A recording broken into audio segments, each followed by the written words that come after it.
Oi, gente, tudo bem com vocês? Hoje eu vou falar sobre um livro publicado pela editora Fósforo, com quem estou com parceria este ano, de 2024. Este livro foi escrito por uma ganhadora do Nobel de Literatura no ano de 2022. E olha, sinceramente, o que eu tenho que dizer aqui é que definitivamente, depois da leitura deste livro, eu quero ler todas as obras possíveis dessa escritora, porque essa escrita me pegou. O livro sobre o qual vou falar hoje é O Lugar, de Annie Ernaux, ganhadora do Nobel de 2022. Antes de falar sobre o livro, vou falar um pouquinho sobre a escritora. A Annie Ernaux nasceu em 1º de setembro de 1940, uma virginiana, né, gente? Nasceu no interior da França. Além de escritora, também professora. Sua obra carrega elementos de autobiografia, mas também de ficção, memórias e sociologia e história. Então é muito interessante a gente pensar que uma obra desse tamanhozinho carrega esse tanto de elemento e, subvertendo a extensão, gera um grau de complexidade de leitura que não é necessariamente uma complexidade que faz a gente sentir dificuldade de ler a obra, né, de desanimar. Não é essa coisa que dificulta, mas é que envolve a gente num emaranhado de sensações, de reflexões, de sentimentos e pensamentos que às vezes fogem do nosso controle, né, foge da nossa necessidade de conduzir tudo. A sua literatura lida bastante com questões de classe e de gênero, baseadas em suas experiências de vida, mas não podemos dizer que sejam completamente autobiográficas, pois ela faz reflexões ao longo dos seus textos acerca da memória, das lacunas que a memória deixa. É interessante porque ultimamente eu tenho lido muitas obras que falam disso, sobre como reconstruir o passado é difícil. Porque a gente não lembra, a gente vive um episódio, uma situação, mas a gente não lembra, não rememora esse episódio tal como ele foi. Às vezes a gente esquece de episódios, às vezes a gente inventa alguma parte para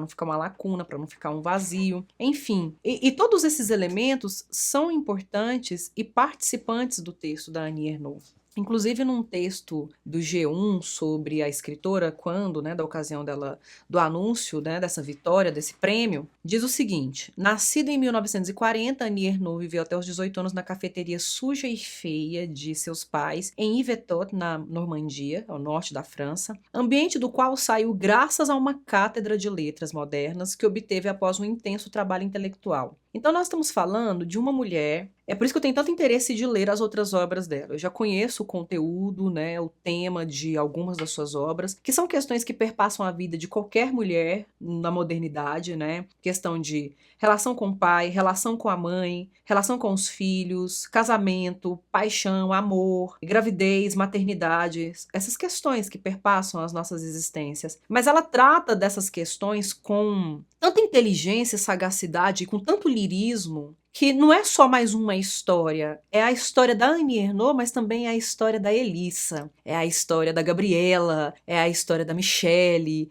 é a história da Thaís, é a história da Daniela, né, de qualquer uma dessas mulheres que estiver me assistindo agora. A gente se apropria dessas histórias com tanto carinho porque ela faz isso muito bem. Ela consegue construir essa máscara lírica, essa máscara estética que encaixa no rosto de mulheres que estão agora vivas aqui e que conversam com a gente. Isso para mim foi uma das coisas mais marcantes nessa experiência que tive de leitura desse livro. Só li esse por enquanto, mas lerei os outros. Publicado em 1983, O Lugar é um livro curto, sucinto, coeso, breve, né, como eu já falei, mas impactante, forte, dolorido e muito tocante, muito sensível. É um livro que é sobre várias coisas. A gente tem a questão central aqui, que é a relação dessa filha com o pai, né? De como começa essa relação, depois de como vem esse distanciamento, né? À medida que ela vai subindo degraus da vida social, da posição social, ela vai se distanciando do lugar social de onde ela se originou, que é essa vida com o pai e com a mãe, uma vida muito caipira, uma vida muito camponesa quase, né? A vida do operário, do trabalhador mesmo braçal, que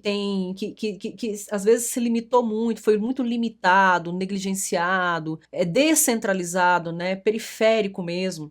Todas essas questões perpassam a formação subjetiva do pai dela e ela vai saindo disso. disso, né? Ela vai para a vida da cidade grande, ela vai para a vida intelectual, ela vai estudar. O livro começa com ela citando uma prova que ela faz, uma aula didática que ela faz sobre o pai Goriot, né? Aqui nessa edição que eu tenho, tá na página 7. Ela vai dar uma aula para fazer um concurso, né? Um concurso, de certo modo, que ela está fazendo. Ela vai tirar, na verdade, um certificado de aptidão para o cargo de professora do ensino médio, numa escola em Lyon. E ela vai falar sobre o pai Goriot do Balzac, que é tão interessante ela começar a primeira página do livro fazendo essa referência. Primeiro porque ela faz uma referência à literatura francesa, ao clássico, ao cânone da literatura francesa. E ela faz isso em outros momentos com outros escritores. Ela menciona o Proust várias vezes aqui, porque o conteúdo da narrativa dela é contemporâneo das histórias, das publicações do Proust. E ela meio que ironiza, né? Porque o Proust trouxe um padrão clássico de vida francesa que não contemplou o pai dela, que não contemplou a família dela. Então ela vai questionando isso. Mas ela cita o Balzac aqui, o pai Goriot, porque o pai Goriot é esse pai. Ele é o protagonista desse romance que faz de tudo pelas filhas, inclusive tirado dele para dar para elas. E ela faz essa referência, ela não fala isso, ela não comenta em momento algum do texto. Mas eu fiquei com a sensação de que ela se sente assim, de que ela se sentiu assim em relação ao pai, que o pai deu para ela o que ele nunca teria acesso, ele possibilitou para ela, ele a incentivou, a estimulou a ir atrás do que era muito bom para ela, mas que ele nunca teve acesso, que é a cultura, é o estudo intelectual mais especializado, sair dessa vida mais braçal para uma vida mais do pensamento, do estudo, da intelectualidade. Vale até a pena ler um trechinho dessa segunda orelha aqui, que fala assim: homens e mulheres que assistiram satisfeitos, ainda que intimidados, à ascensão social de sua prole por meio de estudos. Então, o pai dela está nesse lugar. É um homem que auxiliou a filha a ascender socialmente a partir dos estudos, coisa que ele nunca teria. Ela passa a ter graças à ajuda dele, e isso distancia os dois. Isso é muito contraditório, porque isso é um pouco triste também. Isso é bonito, isso é heróico, né? O pequeno heroísmo do pequeno homem comum do início do século XX, do final do século XIX, início do século XX, mas triste porque exclui, porque gera esse abismo social, e ela reconhece isso em vários momentos do texto. Eu acho ela muito honesta com esse texto, sabe? Mesmo que ela às vezes esteja ficcionalizando certos aspectos, sabe? Aqui não importa, sabe? Se é verdade, é mentira, se é realidade ou ficção, porque é sociológico, é histórico e sociológico, sabe? Pode não ser literalmente a história dela, mas é a história de muita gente, de muitas pessoas que a gente conheceu, muitas pessoas às vezes de onde a gente veio, ou às vezes muitas pessoas que somos nós mesmos. Então eu achei muito interessante toda essa estratégia de composição que leva nós leitores a esse lugar, a um lugar crítico que é sentimental também, que é afetivo também. Ao mesmo tempo que o livro parece fazer, né, esse tipo de biografia do pai, uma biografia sociológica do pai, uma sociobiografia dela e do pai, é também um livro sobre o luto, porque ela começa o livro contando que o pai morreu. E é a partir da morte do pai que ela resolve escrever sobre o pai. E ela faz diversas considerações sobre isso. Então, aqui vem a questão metalinguística do livro, né? O livro tem essa questão da metalinguagem. Tem 2 trechos que eu gostaria de ler, que ela fala sobre essa construção do pai como um personagem, sobre a construção dessa obra sobre o pai. Primeiro ela diz aqui, ó: só há pouco percebi que escrever um romance é impossível. Que a princípio ela queria escrever um romance, né? Para contar a história de uma vida regida pela necessidade, não posso assumir de saída um ponto de vista artístico, nem tentar fazer alguma coisa cativante ou comovente. Vou recolher as falas, os gestos, os gostos do meu pai, os fatos mais marcantes de sua vida, todos os indícios objetivos de uma existência que também compartilhei. Nada de memória poética, nem de ironia grandiloquente. Percebo que começa a vir com naturalidade uma escrita neutra, a mesma escrita que eu usava em outros tempos nas cartas que enviava aos meus pais contando as novidades. E aí eu quero fazer uma provocação aqui, porque não existe escrita neutra, não existe literatura neutra. Ela está nos provocando aqui. O que eu percebo? Que ela, na verdade, não quer ficcionalizar uma vida, ficcionalizar para um prazer estético, uma vida que foi regida pela necessidade, pela dificuldade, pela luta para sobreviver. Ela decide falar diretamente dessa vida que foi sofrida, que foi regida pela necessidade, pela dificuldade e pela luta pela sobrevivência. Então, eu não vou criar um personagem heróico para representar meu pai, eu vou falar do meu pai, né? E a gente vê aqui essa reflexão sobre a escrita, sobre a personagem, sobre a escolha de palavras, de léxico, de termos, né? Em vários momentos ela usa termos em itálico e ela explica, né, esse uso dos elementos itálicos, que eu acho muito interessante também. Olha só o que ela fala. Naturalmente, não sinto alegria escrevendo este livro, com empenho em me manter o mais perto possível das palavras e das frases ouvidas que, vez ou outra, coloco em itálico. Não busco, com tal recurso, né, o itálico, indicar um duplo sentido ao leitor, oferecendo-lhe o prazer da cumplicidade. Recuso essa atitude em todas as suas formas: nostalgia, comoção, ironia. Uso os itálicos porque essas frases expressam os limites e dão o colorido ao mundo em que meu pai viveu e em que eu também vivi, onde nunca se usavam palavras novas para substituir outras. Então, em vários momentos que ela usa esses termos em itálico, a gente percebe que, na verdade, esses termos em itálico eram muito empregados pelo pai dela. Eram tipo jargões da família, durante o tempo que ela viveu com essa família, sabe? Certas máximas, certas tiradas, certas respostas prontas que eram próprias do pai dela, da mãe dela, que estavam na boca deles. É o vocabulário deles, ela está citando o pai dela. E eu acho isso muito bonito e respeitoso. E o que seria uma autossociobiografia? É um tipo de escrita que tem foco na vida e na condição social dos pais e dos avós, né, de quem está escrevendo, de quem está narrando, trazendo o contexto histórico, social e econômico dessas pessoas. Então a gente tem aqui, se é uma obra que se passa no final do século XIX e início do século XX, pelo menos a primeira metade do século XX, nós temos ela falando, ela acompanhando, ela contando pra gente a dificuldade, né, os dias difíceis da Primeira e da Segunda Guerra Mundial, como isso foi atravessando, impactando, mutilando, complicando a vida dessa família, a sobrevivência dessa família.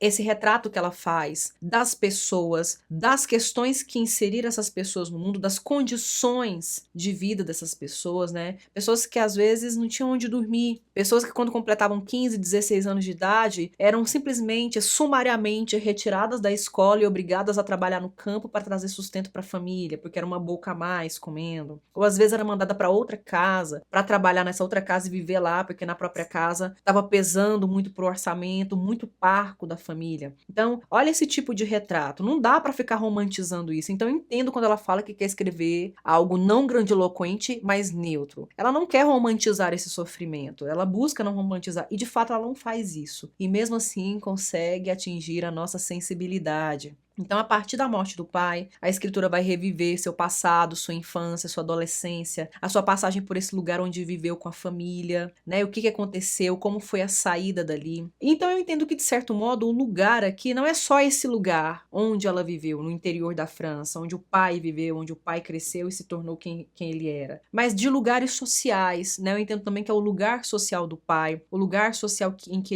ele ocupou, que ele habitou, e o lugar que ela foi deixando para passar a viver no outro lugar à medida que ela foi crescendo, ela foi encontrando lugares diferentes, né? E o pai sempre representado como esse homem trabalhador do campo. Mesmo quando ele se torna comerciante, ele ainda permanece nesse lugar de um homem do campo e ele tem um pouco de timidez, de vergonha, de ser visto e entendido como caipira, porque no início do século XX ele via muitos filmes, via muitas narrativas em que colocava a figura do caipira, do jeca como algo cômico e ele se vexava disso, ele não queria, ele era muito orgulhoso, ele não queria ser motivo de vergonha, ele nunca queria envergonhar a filha. Mas, por outro lado, enquanto ele incentiva que a filha vá para a vida intelectual, para a vida cultural, para ele isso já virou algo meio que supérfluo, que ele já não faz muita questão, que ele não precisa disso como ela precisa. Mas não é que ele é ignorante ou analfabeto, não é isso. Ele não pertence a esse lugar. A vida que ele viveu, a juventude que ele viveu, ele nunca teve essas coisas que a filha dele teve acesso no seu horizonte. Gente, isso que eu tô falando aqui, olha, eu tô fazendo assim uma explicação muito rasa,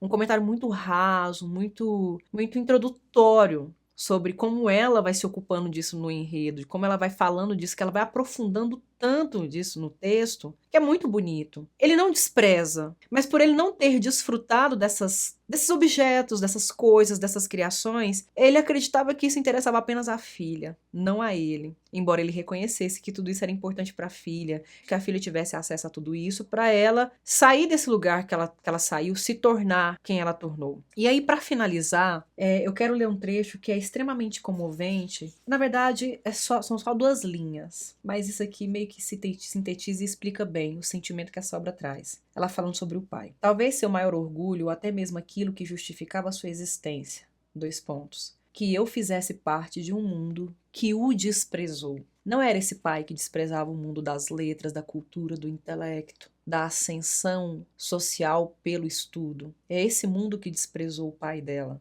E é disso que ela fala nesse livro, e ele sabia disso. Então fica aqui a minha recomendação, minha indicação dessa leitura, um livro que me trouxe muito prazer, muita comoção, mas, sabe, uma alegria de poder sentir isso, de lembrar que eu tô viva, e de que essas histórias fazem parte também um pouco de mim, que eu também faço um pouco de parte disso, de me identificar. Essa experiência literária, ela é impagável. Quem já leu, por favor, deixe nos comentários se vocês gostaram, o que vocês acharam desse livro, o que vocês acharam dessa obra, dessa escritora que é magnífica, que realmente merece nossa leitura. Para quem não leu, 68 páginas, gente, leia e venha discutir comigo. Eu agradeço a atenção de vocês, eu vou ficando por aqui. Até o próximo episódio.